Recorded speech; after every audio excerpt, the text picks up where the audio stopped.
ఇశ్రాయేలు కాపరి విశ్వముని ఊపిరి, ఇశ్రాయేలు కాపరి విశ్వముని ఊపిరి, పరలోక సారథి ప్రభునా వారధి, పరలోక సారథి ప్రభునా వారధి, యేసు నా రథ సారథి నా హృదయ కాపరి.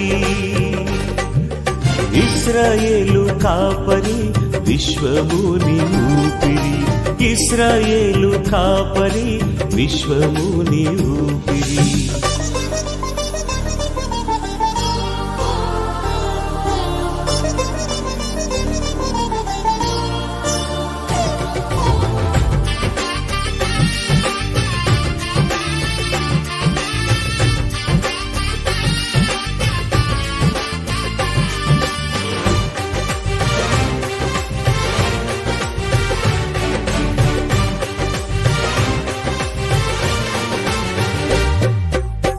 బబులోను బానిస బంధాలు తెంచి బాధలు లేని బ్రతుకునియా,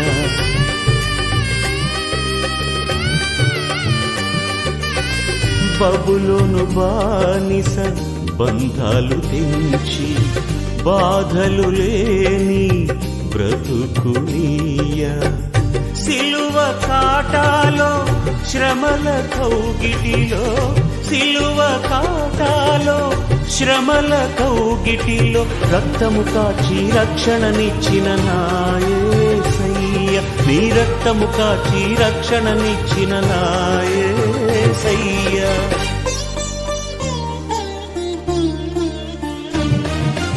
ఇశ్రాయేలు కాపరి విశ్వముని ఊపిరి, ఇశ్రాయేలు కాపరి విశ్వ.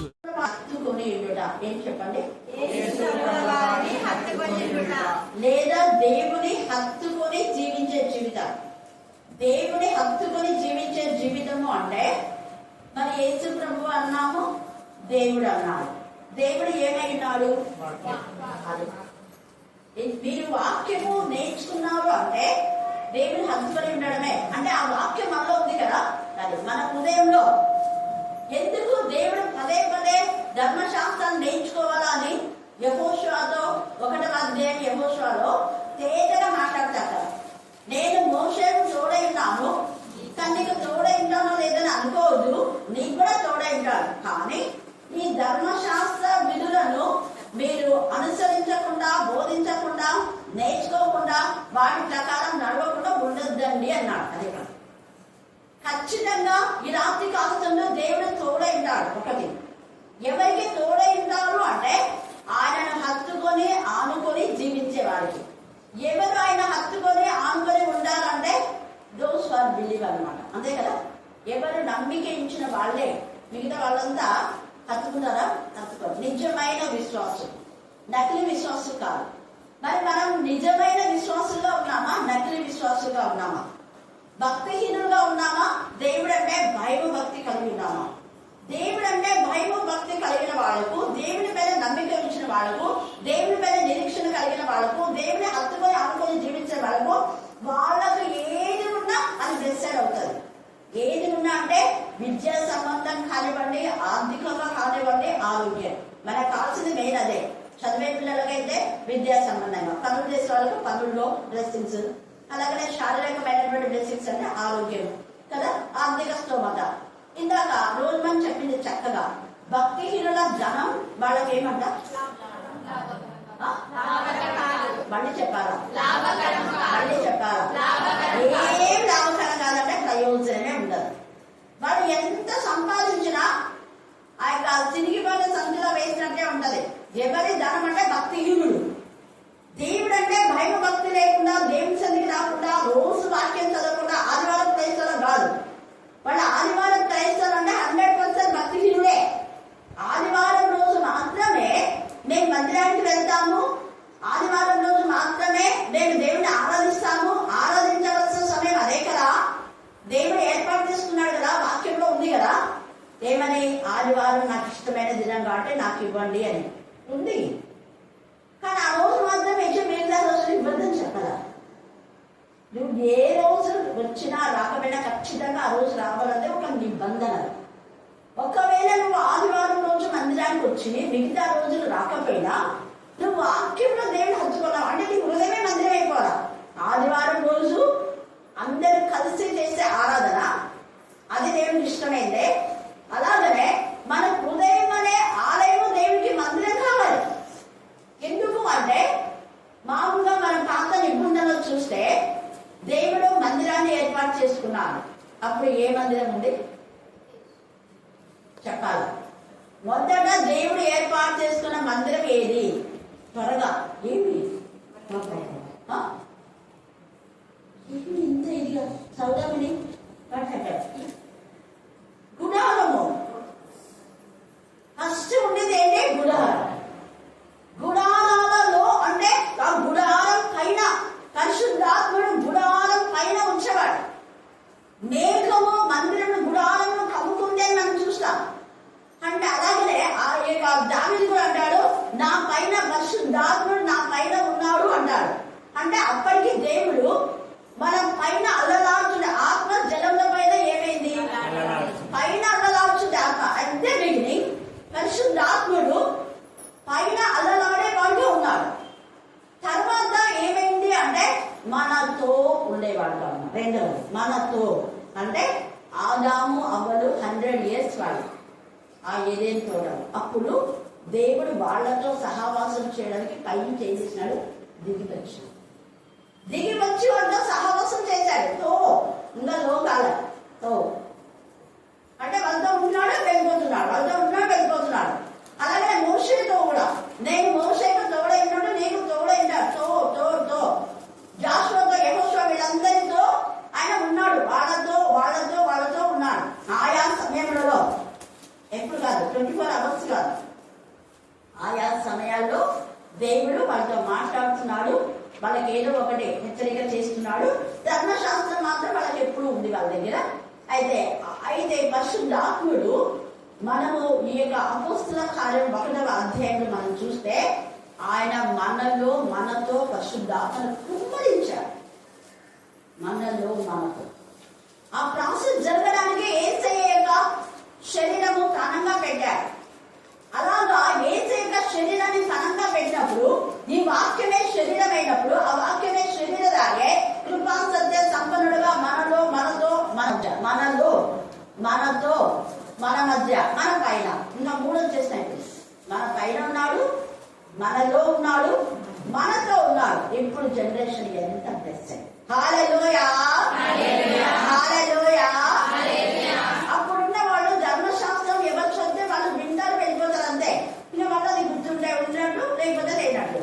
మళ్ళీ అది ఏమన్నా మనకు గుర్తొచ్చి చదువుకున్నామంటే లేదు ధర్మశాస్త్రం వాళ్ళ దగ్గర. కానీ ఇప్పుడు అలా కాదు. చెప్పిన వాళ్ళు అలా వాస్తవం ఉందా లేదని రీసెర్చ్ చేయడానికి ప్రతి ఒక్కరి చేతుల్లో ఇప్పుడు బైబిల్ ఉంది. చదువు వచ్చిన వాళ్ళు, చదువు రాని వాళ్ళు. ఒకప్పుడు చదువు రాని వాళ్ళు బైబిల్ తీసుకొచ్చేవాళ్ళు కాదు. నేను బాగా గొప్పన్నా. చదువు రాకపోయినా ఇది దేవుడు మీతో ఉన్నాడు. దేవుడు మీకు జ్ఞానం ఇస్తాడు. ఇది పరిశుద్ధ గ్రంథం. మీరు ఊరికి ఇలా చూడండి, దేవుని వెలుగు మీకు కలుగుతుంది. అప్పటి నుంచి చదువు రానంతా బైబిల్ మోసుకురావడం మొదలుపెట్టినాం. లేకపోతే ఏం నీకే చదువుతా బైబిల్ పట్టుకొని పోతున్నామని అంటారమ్మా. మాకు సిగ్గు ఇచ్చిందంటే వాళ్ళలో నీకెందుకు సిగ్గు పడిన వాళ్ళు సిగ్గుతో తల ఉంచుకునేలా దేవుడు మీకు తల ఇస్తాడు. అప్పుడు ధర్మశాస్త్రం చదువు రాని వాళ్ళు లోపలికి వెళ్ళింది. చేతుల ఎక్కడికి వెళ్ళింది చెప్పాలి, ఎక్కడికి వెళ్ళింది? లోపలికి. అప్పుడు ఎవరెవరైనా వెళ్తున్నారు వాళ్ళంతా సిగ్గుతో ఏమైనారు, తల ఉంచుకున్నారు. చదువు వచ్చిన వాళ్ళు కథ నేర్చుకున్నారు. చదువు రానోడు కథ నేర్చుకుని చెప్పినారు. చదువు రానోడు వాక్యం చెప్పినారు. చదువు రానోడు పాటలు పాడినారు. చదువు వచ్చినారు పాడుకుంటా కరెంటు పోయిందంటే స్టాప్. చదువు రానోళ్ళు కరెంటు పోయినా పాడతారు, కరెంటు ఉన్నా పాడతారు, మైక్ ఉన్నా పాడతారు, మైక్ లేకున్నా పాడతారు, స్టేజ్ ఎక్కి పాడతారు, పొలంలో పాడతారు. ఇదే దేవుడి కాదు. అదే దేవుని హత్తుకోవడం. అందుకు వెళ్తున్నాడు. దేవుని హత్తుకోవడము అంటే మైక్ ఉంటే పాట పాడడం, స్టేజ్ ఉంటే వాక్యాలు చెప్పడం, లేకపోతే పెద్ద జనాలు ఉంటే వాక్యం చెప్పడం కాదు. ఒక్కరికి చెప్పినా దేవుని హత్తుకోవడమే. హల్లెలూయా హల్లెలూయా. అలాంటి వాళ్ళే భయభక్తి కలవాళ్ళు. వాళ్ళ యొక్క సంపద ఎప్పటికీ తరిగిపోదు, అరిగిపోదు. వాళ్ళ కష్టార్జితం వాళ్ళకు లాభమే, నష్టం కాదు. ఎప్పుడు నష్టం కాదు. ఏ పని చేసినానో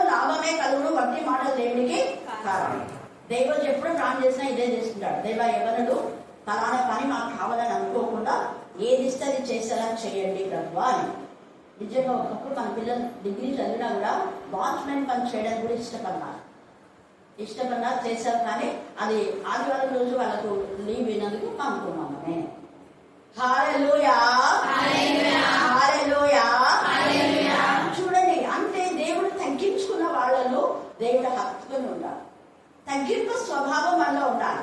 ఇక్కడ మీ ప్రజలంతా కూడా యేసయ్యను హత్తుకొని ఉన్నారు. యేసయ్యను హత్తుకున్నందుకు ఏమైంది అంటే అధికారంతో బలంతో మరి అది చేయాలి ఇది చేయాలి అనుకున్న వాళ్ళే భయపడినారు.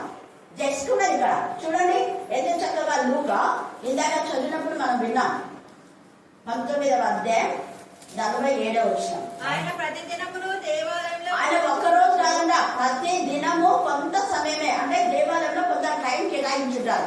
ఆ టైంలో అక్కడ చెప్తున్నాడు మిగతా టైం అంతా ప్రజలతో నదీ తీరాన, సముద్ర తీరాన, అరణ్యంలో, అడవుల్లో, కొండల్లో ఎక్కడ పడితే అక్కడ వాక్యం చెప్తున్నారు.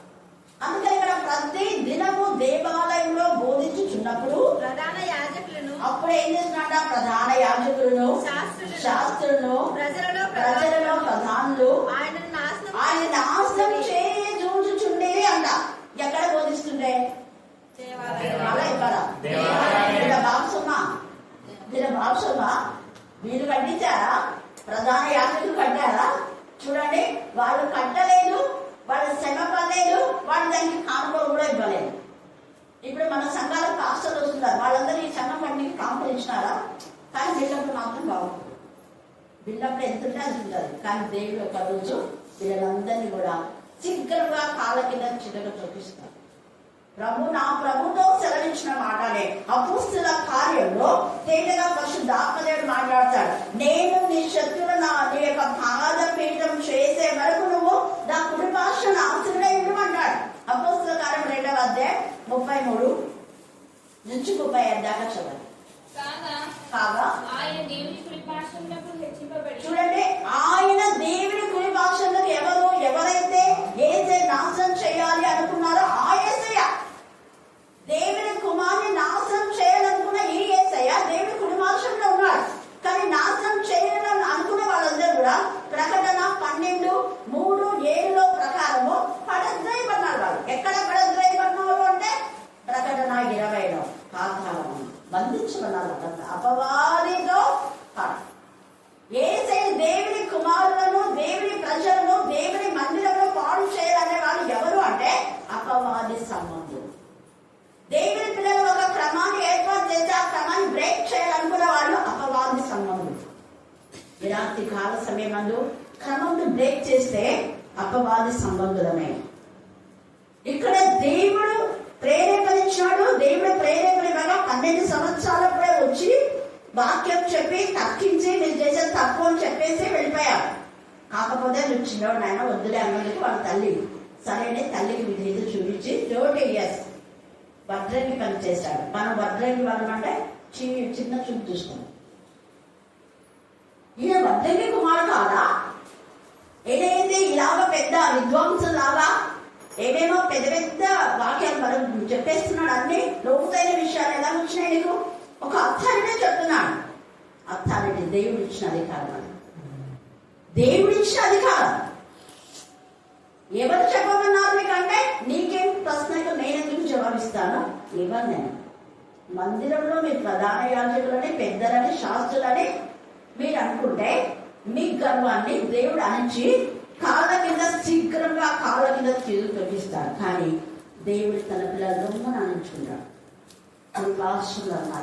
ఏసైతే వాళ్ళు ఇన్ జీసస్ క్రీస్తులో ఉన్న వాళ్ళందరూ కూడా ఎప్పుడు క్రీస్తు యేసు నందు ఉన్న వారికి ఏ శిక్ష విధి లేదు. రోమా 8 ఎప్పుడు మర్చిపోతారు. చదువు. పరిశుద్ధాత్మను కూర్చున్న వాగ్దానములు తండ్రి వలన పొంది మీరు చూచుచు వినుచున్న దీనిని కృమ్మరించి ఉన్నాడు. దావీదు పరలోకములకు ఎక్కిపోలేదు. అయితే అతడు ఇట్లనను, నేను నీ శత్రువులను నీ పాదముల కింద పాద పీఠముగా ఉంచు వరకు నీవు చెప్పండి, ప్రభువు నా ప్రభుతో సెలవు. ప్రభువు నా ప్రభుతో, ప్రభువు అంటే దేవుడు, మళ్ళా ప్రభు అంటే యేసయ్య. ముందే ప్రవచన రూపంగా చెప్పాడు, యేసయ్య వీళ్ళేంటి చేయలేదు, ధర్మశాస్త్రంలో రాసుకుంటారు. దేవుని పిల్లలు కూడా ఏం చేయాలి, ఇస్రాయేల్ ఎవరేం చేయాలి, ప్రపంచం అంతా ఎన్ని దేశాలు వచ్చినా కూడా అన్ని అంతే, నాశనమే. ఇస్రాయేల్ పైకి వాళ్ళు వస్తున్నారంటే వాళ్ళు నాశనం కావడానికి నాశనంతో తెచ్చిపోతారు. గుర్తుపెట్టుకోండి, దేవుని పిల్లల పైన ఎవరైనా హెచ్చించుకున్నారంటే అది గుర్తు ఏంటి అంటే symbol, it is one of the symbol to then restrain. వాళ్ళందరూ కూడా నాశనం కావడానికి అపవాది వాళ్ళను పావులుగా చేసి వాడుకొని వాళ్ళని గుండెలో పడేసి, అప్పుడు నీవును మా ఊరి వంటి వాడైతివా, అయ్యో పెద్ద ఏమేమో చెప్పినా మాకు అప్పుడు, మేము అక్కడ ఎక్కిస్తా ఇక్కడ ఎక్కిస్తా, ఈ అధికారం ఇస్తా ఆ అధికారం ఇస్తా అన్నదేమో అన్నాడు. చర్చలు అక్కడ పైన కూర్చోబెడతా, నేను సెటిల్ అయితే లెగ్స్లో అయితే అక్కడ కూర్చుంటే దాన్ని కాసేపు కూర్చుంటాం. ఎక్కడ కూర్చుంటాం? ఎంత తేడా. దేవుని పిల్లలైతే దేవుని కృపాస్తున్నంట. ఏసు ప్రభుతో పాటు ఏసైనా చెప్పాడమ్మా, మీరు నాతో కలిసి భోజనం చేస్తారు, నేను మీరు కలిసి భోజనం చేసే వరకు ఈ ద్రాక్షరసంలో ఈ ఉంటే నేను ఇంకా మళ్ళా తీసుకోనని చెప్పాను. మీరు అన్నాడు, కానీ అందులో ఇస్కరియోతీయుడా లేదు. కారణం అపవాది నాశన పుత్రుడు యేసయ్యను టార్గెట్ చేసి యేసయ్య నాశనం చేయడం చంపాలనుకున్నాడు, వాడు చచ్చాడు. ఫరో దేవుని పిల్లల ద్వారా మేలు పొంది ఎన్నిసార్లు రోగాలు వస్తే అన్నిసార్లు మోసే ప్రాణం చేస్తే రోగాలు పోయినాక కృతజ్ఞత ఉన్నాడు కదా, గమనించినాడు. విశ్వాసఘాతంగా అయిపోయి చేసిన మేలుని బట్టి విశ్వాసఘాతంగా రెచ్చిపోతే దేవుని ఉగ్రత వచ్చేసింది. ఫరో యొక్క అవివేకానికి అందరికి నాశనం. ఇక్కడ ప్రధాన యాజకుల యొక్క మరి ఆ యొక్క అవివేకానికి, పెద్దల అవివేకానికి, శాస్త్ర అవివేకానికి, వాళ్ళతో ఉండే తొత్తులందరికీ నాశనమే. కారణం మనకు లేఖనాధారులు ఎప్పుడు మర్చిపోదు. సంఖ్యాకాండం 16, 49, 50 ఎప్పుడు లైఫ్ లో మర్చిపోదు. అలాగనే 250 మంది కోరహ, బిరాం, దాతంతో పాటు అక్కడ నాశనం అయ్యడం కాకుండా వాళ్ళు ఇలా చచ్చారు అని మోషే పైన, అహరోన్ పైన సరిగినందు వలన మరలా 4700 మంది నాశనం అయిపోయినారు. కారణం దేవుడి పిల్లలను కొట్టేవాళ్ళు దేవుని కనుగుడిని కొట్టేవాళ్ళుగా ఉంటారు. ఇక్కడ యేసే నాశనం చేయాలనుకున్న హేరోదు చచ్చిపోయాడు. ఈ ప్రధాన యాజకులంతా తర్వాత నాశనమనే గుంపులకు వెళ్ళిపోయారు. వీళ్ళ గురించి నామరూపాలు లేవు.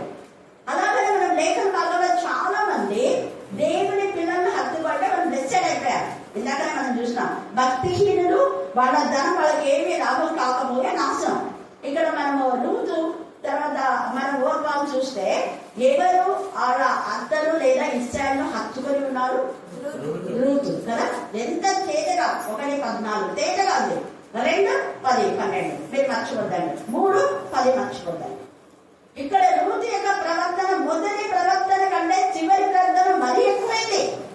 నువ్వు అనేక మంది యవ్వనులను వెంబడించగా నీ పరిశుద్ధతను కాపాడుకున్నా.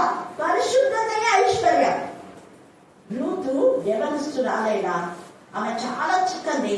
ఎంతమంది ఎవరిలో ఆమె వెంటబడినా కూడా కనీసం కూడా చూడలేదు, స్వీకరించుకొని వెళ్ళిపోయింది. తన పరిశుద్ధతను కాపాడుకుంది. వివరాలు కదా, ఎవరు పురుషులేరే వాళ్ళ ముసలి అత్త ఏం చేస్తుందిలే అనేసి ఆమెను పాలు చేయడానికి ఎంతమంది చూశారు, కానీ అవన్నీ లేఖన భాగంలో రాయడం వేరే పుస్తకాలు.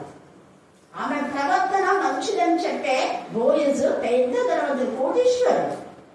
పని చేయడానికి వచ్చిన రూతును ఎవరని తెలుసుకొని, ఓ ఈమె మా బంధువే, ఇస్రాయేల్ సంబంధికురాలయ్యో కనిపోయావిడా అని రాడు.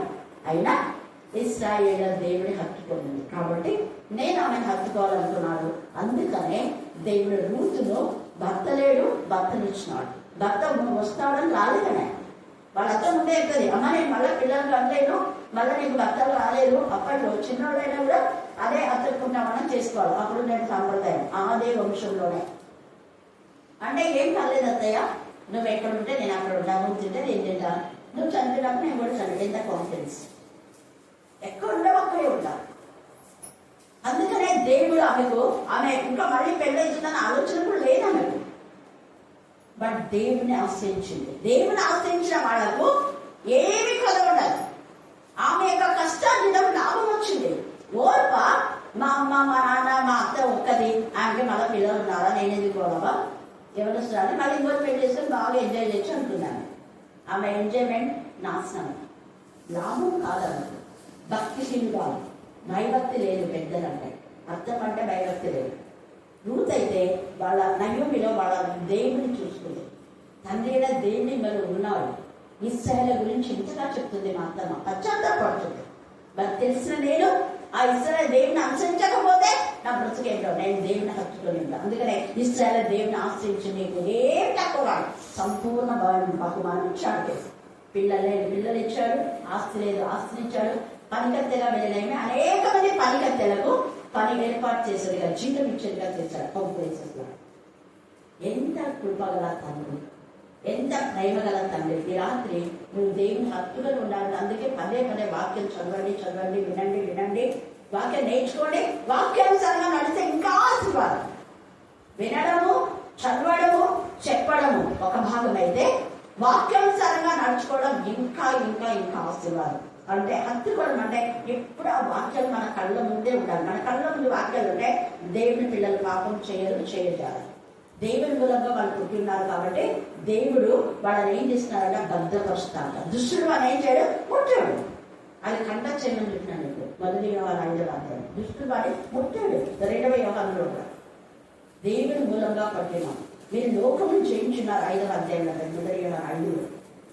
అందుకే ఈ సమయం మన దేవుడు హత్తుకొని జీవిస్తే ఇక్కడ తేజగా పరిశుద్ధాత్మ అపోస్తుల కార్యము చెప్పబడేదిగా అపోస్తుల 2వ అధ్యాయంలో 38వ వచనం, ఈ పరిశుద్ధాత్మ మీలో ఉన్నప్పుడు మీరు పాపం చేయదాలు. అయితే ఈ పరిశుద్ధాత్మ ఎవరికి వస్తుంది అంటే 38 చదవండి. మీరు మారు మనసు పొంది పాప క్షమాపణ, ఒక్కడే మారు మనసు పొందాలా, రెండోది పాప క్షమాపణ, మూడవది బ్యాప్టిజం. అప్పుడు పరిశుద్ధాత్మ అనే వరం వస్తుంది. ఈ వరం ఎవరికన్నా మీకు మాత్రమే కాకుండా మీ పిల్లల పిల్లలకు. దూరస్తులు అంటే మనం, దూరస్తులు అంటే అన్నిలోనే అక్కడ అర్థం. దేవునికి సమీపంగా ఉండేవారు యూదులకు వరం. మళ్ళీ తర్వాత మనకి ఇప్పుడు ఇది తెలుసుకొని అన్ని జనులు అనేకులు ప్రభువును విశ్వసించారు. దూరస్తులు అంటే మనమంతా యూద వంశం కాదు. చెదిరిపోయిన గొంతలు అయిపోయినప్పటికీ, ఆదాములో మనం మిగులు అయినప్పటికీ కూడా చెదిరిపోయిన వాళ్ళు. చెదిరిపోయిన మనలో యేసయ్య తన స్వరత్వం ఇచ్చి యూదుల కంటే ఎక్కువ శ్రేష్టమైన ఆధిక్యతను మనకి ఇచ్చారు. ఎందుకు? ఆయన హత్తుకున్నాడు. యూదులు ఆయన హత్తుకోవాలి. అయితే ఆయన హత్తుకున్న అన్యులకు దేవుడు ఏం చేస్తున్నాడు యేసయ్య అంటే, మీరందరూ ఇశ్రాయేలు 12 గోత్రాలకు మీరు తీర్పు తీస్తారు. ఇక్కడ తీర్చేది పరిశుద్ధులు అయి ఉండాలా. ఎక్కడ మీరు తీర్పు తీర్చాలి? ఇన్ ద సేమ్ వే తీర్పు తీర్చకూడదు అంటారు. ఎవరినన్నాడు అక్కడ? మనుషులు అంటే దేవుని లేని వాళ్ళు, దేవుని ఎరగని వాళ్ళు అని అక్కడ అంటారు. అందుకే మనుషుల పైన ఆనుకోవద్దు, మనుషులను ఆధారం చేసుకోవద్దు, మనుషుల సహాయం చేద్దాం. మనుషులు ఆత్మ సంబంధులు కాదు. తీర్పు తీర్చేది ఎవరంటే ఆత్మ సంబంధులు. ఆత్మ సంబంధులు న్యాయంగా మాట్లాడతారు. మేరకు ఆత్మ సంబంధి కాబట్టి, ఆత్మ మనకు ప్రజలు చేసింది కాబట్టి, మరి మాత్రం మాకు ఇక్కడ వాళ్ళ నెల మంది కొంతమంది మనీ వీళ్ళంతా బలవంతం చేసి సంతకం పెట్టమంటే కూడా వాళ్ళు పెట్టారు. ఆత్మ సంబంధం పెట్టారు. వాళ్ళకి తెలిసి ఇది అన్యాయం, అవినీతి, అక్రమం అని. ఇప్పుడు మళ్ళా వాక్యాలు మళ్ళీ విని మళ్ళీ ఏడ్చుకుంటుంటారు. ఏం ప్రయోజనం? ముందే ఉండాలి బుద్ధి జ్ఞానం సంపద ఎవరి ముఖ్యమనే దేవుని ఎందే వాక్యం. దేవుడు అంటే వాక్యమే. అవును కదా, ఇన్ని సంవత్సరాలు మన వాక్యం మీద మనకు కొంచెం జ్ఞానం ఉందా అనడానికి? ఎంత విశ్వాసఘాతకుడు కదా అని ఆలోచించాలి. ఇన్ని సంవత్సరాలు వాక్యం చెప్తే మనం ఏమైనా ఇచ్చామా? మిగతా వాళ్ళంతా డబ్బిస్తే ఇక్కడ వచ్చి నీకు వాక్యం చెప్తున్నారు. డబ్బు ఇవ్వకుండా రావట్లేదు కదా. స్పీకర్స్ పిలుస్తారు, వాళ్ళకి డబ్బు ఒక రోజు ఇస్తే డబ్బు ఇస్తారా లేదా?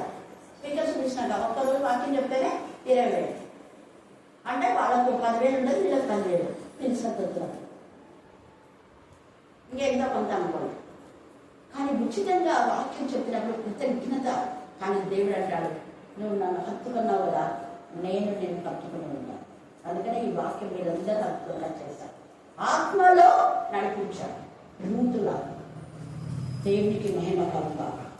తండ్రి అయిన దేవుడు సర్వశక్తుల దగ్గర మీకు దూరస్తులైన వారికి అందరికీ కూడా ఈ యొక్క పరిశుద్ధాత్మ అనేవారు. భేదం ఏమీ లేదు, కానీ మనం ఈ 3 పనులు చేయాలి. మారు మనసు పొందాలి, తర్వాత పాపక్షమాపణ పొందాలి, ఆత్మ సంబంధమైన బ్యాప్టిజం తీసుకోవాలి. అప్పుడు పరిశుద్ధాత్మ అనే వరం మనకు వస్తుంది.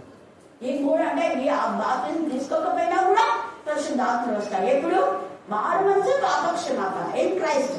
ఆయన నామంలో ప్రార్థన చేసినప్పుడు, ఆయన నామంలో విశ్వసించినప్పుడు, అన్ని నామం కంటే పైన ఉన్న ఆయన నామంలో విశ్వసించినప్పుడు దేవుడు నీలో నీతో ఉంటాడు. అపుస్తకాల 19 ఉంది. వాడు బ్యాప్టిజం తీసుకోలే, ముందే పరిశుద్ధాత్మ వచ్చింది, తర్వాత బ్యాప్టిజం తీసుకున్నా. Baptism it is one of the sign. మనం దేవుని పిల్లలను చెప్పడానికి ఒక సూచన అంతే. మాంగళ్యం ఒక సూచన. ఆ మంగళసూత్రం కట్టినంత వరకు వాళ్ళకి ఏకాత్మ ఏకభావం రాదు, ఎప్పుడు గొడవలే ఉంటాయి. కొంతమంది మాత్రమే వాక్యాన్ని నిలబడతారు. ప్రమాణాలు చేస్తారు మందిరంలో, మళ్ళీ ఈమెను వదిలిపెట్టి మన పనులతో తిరుగుతూనే ఉంటారు. మరి మాంగళ్యం బంధించరావాలి. సేమ్ ఇది కూడా బ్యాప్టిజం అనేది ఇది వన్ ఆఫ్ ద సైన్ అంతే. కొన్ని అధికారాలు ఉంటాయి. ఆ యొక్క ప్రాపర్టీ అది ఇది పెళ్లి బారేది పుంచుకునే దానికి హల్లెలూయా హల్లెలూయా. అలాగనే మనం దేవుని హత్తుకుని ఉండే దేవుని పిల్లలమని ఒక సీల్ వేస్తాడు, ఒక రుజువు మన నొసలో సీల్ వేస్తాడు. ఆయన ముద్దలు మన పైన ఉంటాయి. కాబట్టి అలాగా మనల్ని ఎప్పుడు నాశనం చేయలేరు. నా నాశన పుత్రుని నశిస్తారు, కానీ మనం ఏం కాలేము. అందుకని వీళ్ళు ఏసయ్యను నిజ నాశనం చేయాలనుకున్నారు, కానీ అక్కడ వాక్యము వినుటకు ఆయన హత్తుకొని ఉండేది కనుక ఏమి చేయవల్ల వారికి ఏం చేయాలి? ఇప్పుడు ఏం చేయాలి? ఏదో వచ్చుకుంది. ఇక్కడ నుంచి అయితే పంపిస్తుంది, చర్చ నుంచి 2 రోజులు చెప్పకూడదని పంపిస్తుంది. ఇప్పుడు మరి 2 రోజులు వెళ్ళి రోజు వాక్యమే. ఇప్పుడు ఏం చేయాలా? ఏం చేయలేదు. ఎందుకు? ఇది దేవుడు ఇచ్చిన అధికారం, ఇది మనుషులు. అందుకనే ఏ తెచ్చింది అన్నాడు, నువ్వు ఏ అధికారం బట్టి వాళ్ళు చెప్తున్నావు అన్నాడు. ఓహో, అధికారం కావాలా మీకు? నేను కూడా చెప్తాను. మీకు ఎవరు ఇచ్చిన అధికారం ఇది? నన్ను అడగడానికి తేలిగా మాట్లాడుతున్నాను. నేను కూడా ఇలాగే మాట్లాడినా కొంతమందితో. అసలు మీరు క్రైస్తవులే కాకుండా క్రైస్తవులు అనే హక్కు మీకు ఎక్కడుంది? ఒక్క మాట పెడితే ఇప్పుడు సేమ్ అదే ఇప్పుడు పెట్టినాడు కూడా. ఇప్పుడు మోడీ అదే అన్నాడు, క్రైస్తవులు ఎవరు టచ్ చేయకూడదు, అన్ని లేని వాళ్ళు అన్నిగానే ఉండాలి, షేడ్ పని అవుతున్నాడు. ఎంత తేలిగా ఇక్కడ మాట్లాడు. సర్టిఫికేట్ అన్నది అందుకే ఎక్కడ చూడండి ఎంత చక్కగా మీరు విధేయతగా ఉండాలి. కానీ వీళ్ళంతా హత్తుకుని అంటే వాళ్ళు విధేయతగా ఉన్నారు. ఏసు ప్రభుని వాళ్ళు వీళ్ళలాగా నేను ఇది చేయలేదు, గమనించలేదు. మేము ఎవరైనా దేవుడు మనం ప్రేమించాలని అది విధేయత. నువ్వు క్రైస్తులో లేకపోయినా క్రీస్తుని అంగీకరించావు కదా, చాలదు. అది దేవుడు చూస్తాడు. అంతేకాని వాడు దేవుని పిల్లల పైన అధికారం చేయడం. ఇప్పుడు మన భారతదేశం అన్నీ లేదు, కానీ మనం ఇస్రాయేల్తో మిత్రదేశం కదా, మిత్రదేశం కాబట్టి పర్లేదు, ఏం కాదు. అలా వ్యతిరేకించకూడదు. వ్యతిరేకిస్తే అయిపోయింది. వాళ్ళతో కలిసి ఉండే రెచ్చేది. అనేక మంది అన్ని జనులు ఈ యొక్క వీళ్ళతో కలిసి ఉన్నారు. దావీదుతో అప్పులు చేసిన వాళ్ళు, రోగంతో ఉన్న వాళ్ళు, వెలివేయబడిన వాళ్ళంతా దావీదుతో ఉన్నారు. వాళ్ళంతా సేఫ్ జోన్లో ఉన్నారు. కానీ దేవుని పిల్లలను యూదులమని చెప్పుకున్నటువంటి ఈ యొక్క సౌలే బెన్యామీను గోత్రీకుడు ఆత్మహత్య చేసుకున్నారు. కొడుకులంతా తెచ్చుకున్నారు. మృగీవన బిళ్ళకిచ్చినారు. చూడండి, దేవుడి పిల్లలని ఏమి గంతులేదు. నేను రాజు, నాకు అధికారం ఉంది, ఏమేమో చేయాలనుకున్నాం. ఏముంది నీ అధికారం? పోయిందంట. నువ్వైనా మీతో పాటు త్వర కూడా నేను రాజు కదా అనుకున్నాడు. అందరు స్మాష్. హేరు ఇక మనం చూస్తే హేరు కూడా రాజు కదా అని ఏసైని చంపాలనుకున్నాడు. వాళ్ళు చచ్చారు. యజబేలు కూడా నేను అది ఇదని చెప్పి ఏమేమంది, నేను రేపే చంపాను వీడు అనేది. అదే వచ్చింది. రేపటి దినంలోగా దాని శ్రవణం వచ్చింది. కాబట్టి దేవుని పిల్లలకైనా ఎవ్వరు ఎలాంటి చేయలేరు. ఇక్కడ ఏసై అడిగినట్టు మనం కూడా అడగాలి. నన్ను అడగడానికి మీరెవరు? ఇది దేవుడు ఇచ్చిన అధికారం. దేవుడు ఇచ్చిన అధికారం కాబట్టి మనం చెప్పాలి. వాళ్ళ గురించి అడగడానికి మనకు హక్కు ఉంటుంది, ఏసైకి హక్కు ఉంటుంది. అందుకని అన్నాడు, ఎవరిచ్చారు మీకు అధికారం అంటే, నేను కూడా మేము నాకు మాట్లాడతాను, మీరు చెప్పండి అన్నారు. చెప్పలేదు వాళ్ళు, చెప్పలేదు, నోరు మూసుకున్నారు. అప్పుడు ఏసై అన్నాడు, నేను కూడా చెప్పండి. నేను చెప్తాను మీకు చెప్పడానికే మీకు లేదు సత్తా, నాకు చెప్పడానికి ఉంది సత్తా. అయినా చెప్పాలి. మీకు తెలుసు అది ఏ అధికారం అనే మాట మీ నోటి నుంచి వస్తుంది. అధికారం అంటే నేను అధికారంగా మాట్లాడుతున్నానే, నేనే మాట్లాడుతున్నాను. చాలా మంది ఏ అధికారం నేను మాట్లాడే ఇంత పవర్ ఎక్కడి నుంచి వచ్చింది అని అనుకున్న వాళ్ళు చాలా మంది ఉన్నారు. అది దేవుడి దగ్గర నుంచి. ఎలా ఉంది? దేవుడు నీకు నాకు అధికారం విషయాలు అపవాదం చేయించే శక్తి. అయితే మనం రోమా 12 చెప్పిన ప్రకారంగా 1 నుంచి 3 దాకా మీరు చదువుకొని మన యొక్క శరీరం సజీవ యాగంగా ఆయన సమర్పించి ఉత్తమమును అనుకూలమును ఆయన సజీవ యాగంగా సమర్పించి లోక మర్యాద అనుసరించక అది చేయండి. ఎవరైనా ఏమని అనుకోండి, లోక మర్యాద ఉంది, లోకస్లో మాట్లాడు, దేవుని మాత్రమే హత్తుకొని అనుకుని జీవిస్తే ఈ యొక్క రూట్కి వచ్చిన బ్లెస్సింగ్స్. తర్వాత ఏసరి ఎంతమంది హత్తుకున్నారో 11 మంది శిష్యులు ఏసైని హత్తుకున్నారు. తర్వాత మళ్ళీ వేరే ఇస్కరియోతు మీద రక్షించుకో వీళ్ళు అందరికీ దేవుని రాజ్యం రాజు. అంత మాత్రంగా పరిశుద్ధాత్మ శక్తితో నింపబడినా ఆ పరిశుద్ధాత్మ శక్తితో నింపబడిన అనుభవం ఇస్కరియోతు యూదాకు లేదు, కోల్పోయినా. ఏసై నాశనం చేయాలనుకున్నా అది నేను నాశనం అయిపోయా. దేవుని పిల్లలు నాశనం, దేవుని పిల్లలకు నాశనమే కాదు, హాని చేయాలనుకున్నా కూడా హాని. దేవుని పిల్లల పని ఏ ఒక్క నేరారోపణ చేసినా అది హాని. దేవుని పిల్లలకు దృఢంగా ఉండాలనుకున్నా కూడా అది వాళ్ళకే నాశనం. అబ్రహాంకు దృఢంగా ఉండాలనుకున్నాడు లోతు, చేసిన వేలు మర్చిపోయినాడు. కారణం ఉన్న ఆస్తులతో పోయింది, భార్య పోయింది, కుమారుడు పోయినారు, కోడలు పోయినారు, అల్లుడు పోయినారు, 2 బిడ్డలు. వాళ్ళు కూడా చావు బతుకులు బతికినా ఆ జీవితం వేస్ట్, నిష్ప్రయోజనమైన జీవితం. చచ్చిపోయే వరకు పుల్లు ఏడ్చి చచ్చాడు. నీతిమంతుడే కానీ ఆయన నీతి ఆయనకి ఏం పనికిరాడు. అందుకే మనం దేవుని నీతిని మనం కనుగొన్నాం. అబ్రహాము లాగా దేవుని హత్తుకొని ఉన్నాడు, ఇస్సాకు యాకోబు లాగా, యోబు లాగా, దావీదు లాగా, దానియేలు లాగా కష్టంలో కూడా నష్టంలో కూడా దేవుని హత్తుకొని ఆనుకొని ఉంటే మనకి ఎంత ఆశీర్వాదం అంటే అంత ఆశీర్వాదం. యోగుని నాశనం కాల తిరిగి దేవుడిచ్చాడు. దేవుడు ఈ లేఖన భాగం దీవించి ఆశీర్వదించుగాక. ఆమేన్, ఆమేన్, ఆమేన్. చివరి ప్రార్థన సజీవమాక మన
ఈ రాత్రికాల సమయంలోనైనా అల్ఫయు ఓమెగయున్న దేవా దేవా నీ పాదములకు వందనాలు స్తుతులు స్తోత్రములు చెల్లించుకుంటున్నామయ్యా.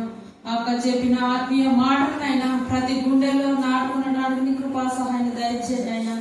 నీ పాదములకు వందనాలు స్తుతులు స్తోత్రములు చెల్లించుకుంటున్నామయ్యా. నీ మందిరాన్నినైనా మేము దొంగల గృహగా మార్చుకున్నానైనా ప్రతి బిడ్డని ఆత్మతో నింపి అభిషేకించండి అయినా. నీ పాదములకు వందనాలు స్తుతులు స్తోత్రములు చెల్లిస్తున్నామయ్యా.